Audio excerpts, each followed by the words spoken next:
दीर्घवृत्त के डेरिवेशन के अंतर्गत आपने सब समझ लिया है। तो देखिए परिभाषा क्या होती है दीर्घवृत्त की। किसी तल के अंतर्गत ऐसे चर बिंदु का बिंदु पर जिसकी उसी तल में स्थित दो स्थिर बिंदुओं से दूरियों का योगफल समान रहता है, क्या कहलाता है? दीर्घवृत्त कहलाता है।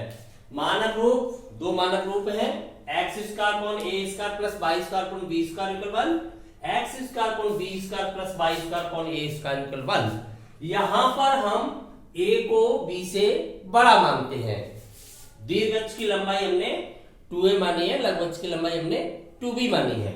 a is greater than b, जो अक्ष बड़ा होता है उसी के नीचे की संख्या बड़ी होती है। क्लियर? तो देखिए जो पहला मानक रूप है उसका फिगर इस प्रकार से होगा।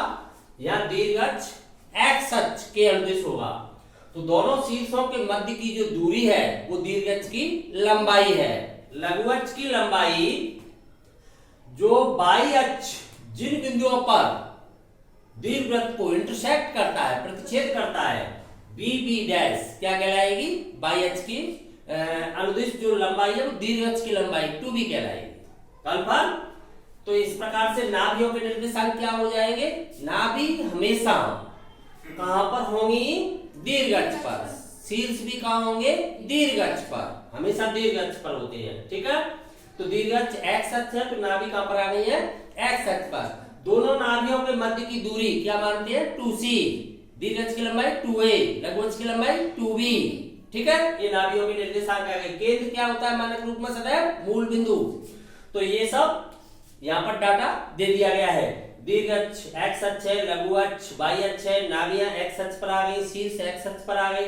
दीर्घअक्ष की लंबाई, लघु अक्ष की लंबाई, नाभिलंब जीवा की लंबाई क्या होती है? 2b square upon a। दोनों ही रूपों में क्या मानेंगे? 2b square upon a। ठीक है, उत्केंद्रता क्या है? उत्केंद्रता एक अनुपात है। केंद्र से नाभि एवं केंद्र से शीर्ष तक की दूरी का अनुपात क्या कहलाता है? उत्केंद्रता।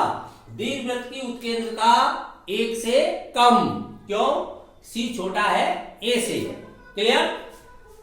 इसी प्रकार से दूसरा रूप है, यहां पर दीर्घअक्ष कौन सा अक्ष हो गया है? बाई अक्ष। तो नाभियां और शीर्ष कहां पर हो गए हैं? बाई अक्ष पर।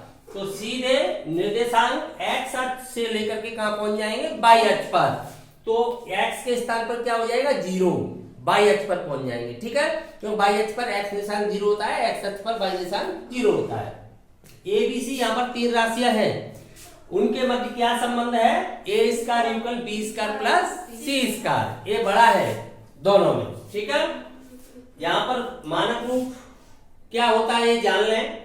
केंद्र मूल बिंदु पर होना चाहिए, नाभियां एवं शीर्ष किसी निर्देशीय अक्ष पर x अथवा y पर होनी चाहिए, तो उस रूप को हम सरलतम रूप अथवा मानक रूप कहते हैं। अन्य रूप भी होते हैं जहां पर शीर्ष और नाभियां दीर्घअक्ष, लघुअक्ष किसी अन्य रेखा के अनुदिश भी हो सकते हैं, x और y अक्ष को छोड़ करके, लेकिन वो अपनी विषय वस्तु से बाहर हैं।